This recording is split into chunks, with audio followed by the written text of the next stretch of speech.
वाशिममध्ये मुसळधार पावसाची हजेरी, पिकांसाठी पाऊस पोषक, त्यामुळे शेतकरी समाधानी. लातूरमधील शेतकऱ्याला शरद पवार यांच्या राष्ट्रवादीकडून मदतीचा हात, कुटुंबावर असलेल्या जिल्हा बँकेचं 40,000 रुपयांचं कर्ज फेडण्यासाठी आर्थिक मदत.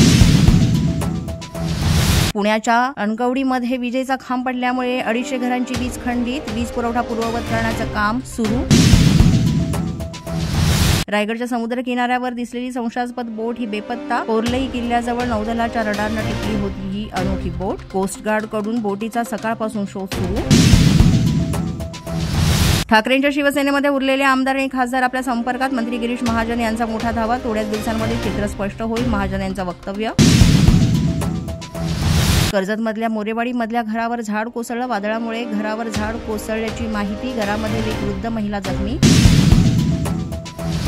शेतकरी आणि गोरगरिबांचे प्रश्न मांडणं हे गैर नाही, सुधीर मुनगंटीवार यांची प्रतिक्रिया. यासाठी मंत्रिपद असणं नसणं महत्वाचं नाही, मुनगंटीवार यांचं वक्तव्य.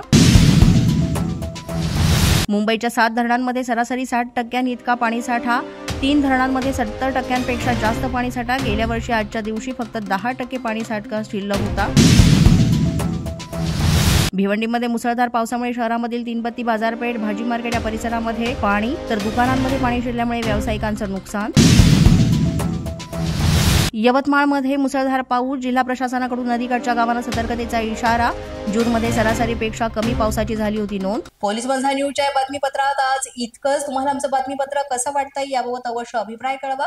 यासाठी पोलीस माझा न्यूजचं युट्यूब चॅनल सबस्क्राईब करा, तसंच आमचं फेसबुक, इंस्टाग्राम आणि ट्विटर अकाउंट फॉलो करा. अधिक माहितीसाठी आमच्या www.policemazhanews.com या वेबसाईटला भेट द्या. आमचे अधिकृत प्रतिनिधी व्हायचं असेल तर स्क्रीनवर दिलेल्या क्रमांकांवर आजच संपर्क साधा. आजच्या बातमीपत्रात इतकंच. पुन्हा भेटूया पुढील बातमीपत्रात. तोपर्यंत पाहत रहा पोलीस माझा न्यूज.